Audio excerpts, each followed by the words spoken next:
বন্ধুরা, আজকে আমি এই খয়রা মাছটা বেগুন আলু সিম দিয়ে পাতলা ঝোল করে আপনাদের দেখাবো। পেঁয়াজ ছাড়া জিরে আদা লঙ্কা আর টমেটো পেস্ট করে নেব, দিয়ে এটা আপনাদের পাতলা ঝোল করে দেখাবো। আপনারা দেখতে থাকুন।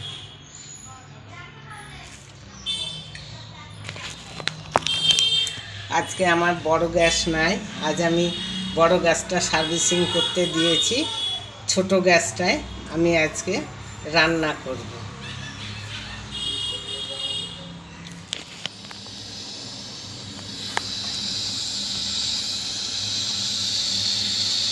কড়াইয়ের আমার তেল গরম হয়ে গিয়েছে।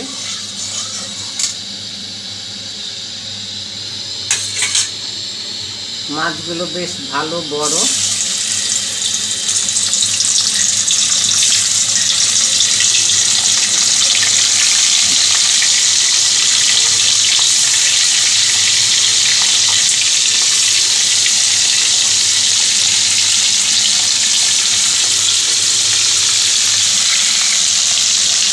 মাছগুলো ভাজতে বসালাম, অল্প ভেজে নেব।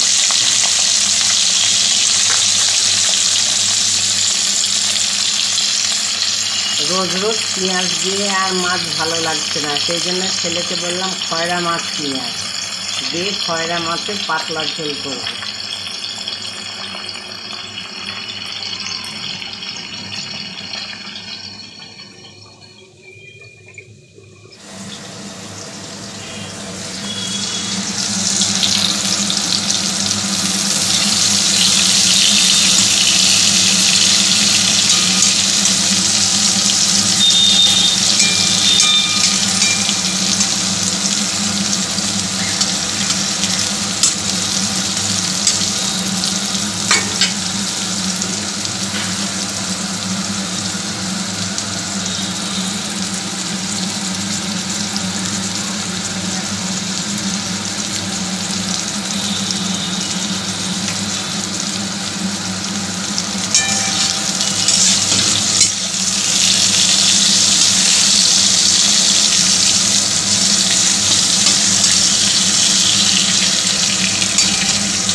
বেগুনগুলো আমার ভাজা হয়ে গিয়েছে, এবার তুলে নেব।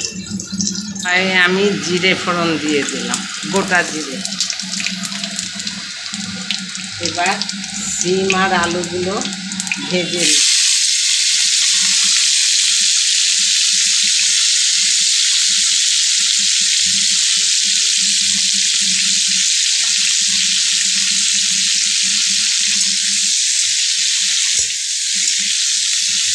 এগুলো একটু ভালো করে ভেজে নেব।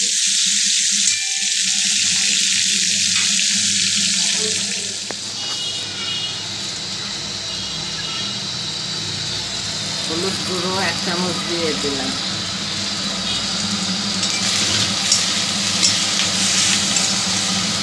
ভালো করে কষিয়ে নেব।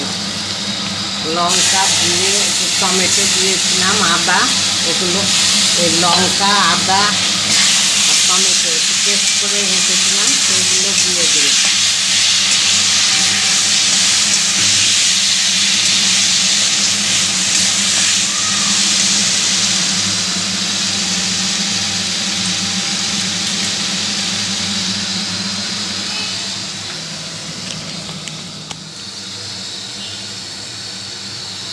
স্বাদ মতো লবণ দিয়ে দিলাম।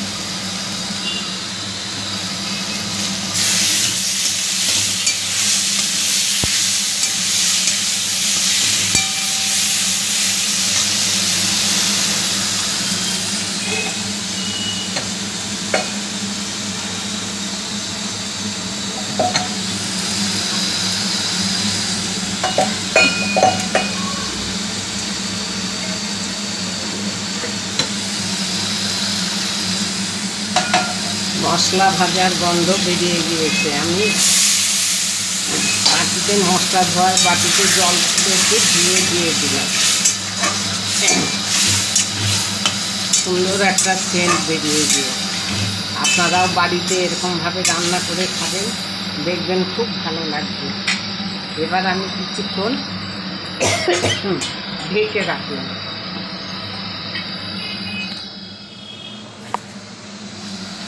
এবার আমি ঢাকনাটা খুলে নিচ্ছি। আমার কষানো হয়ে গিয়েছে, জলটা পুরো শুকিয়ে গিয়েছে, আলুও সিদ্ধ হয়ে গিয়েছে। এবার খানিকটা জল দিব।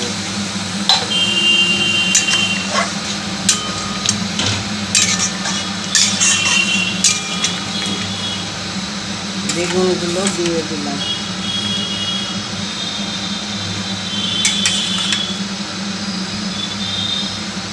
ভেজে রেখেছিলাম ওই বেগুনগুলো দিয়ে দিলাম।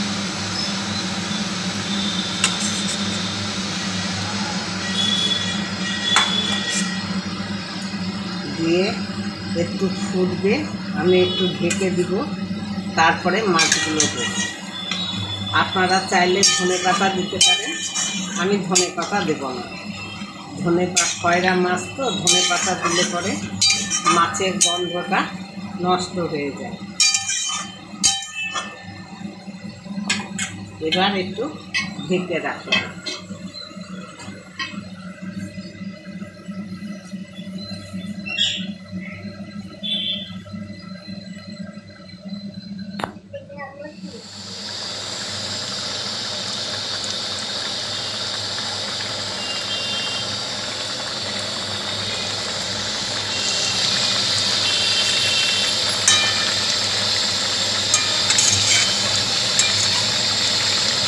সুন্দর লাগবে এরমভাবে পেঁয়াজ ছাড়া করে দেখবেন, পাতলা ঝোল খুব সুন্দর লাগছে।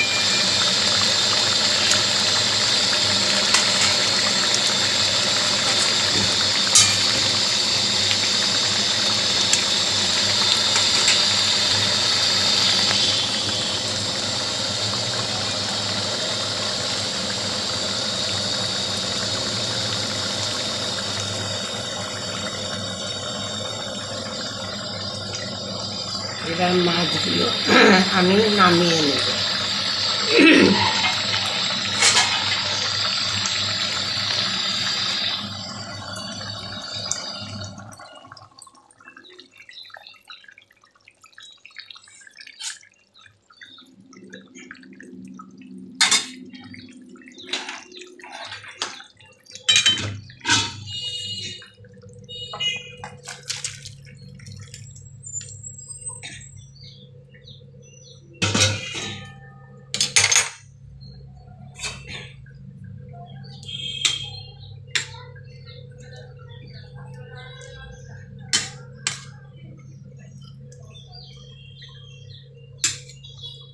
এরকমভাবে ঝোল করবেন, গা মাখা ঝোল, কিছুটা মাছে আলুতে টেনে নেবে।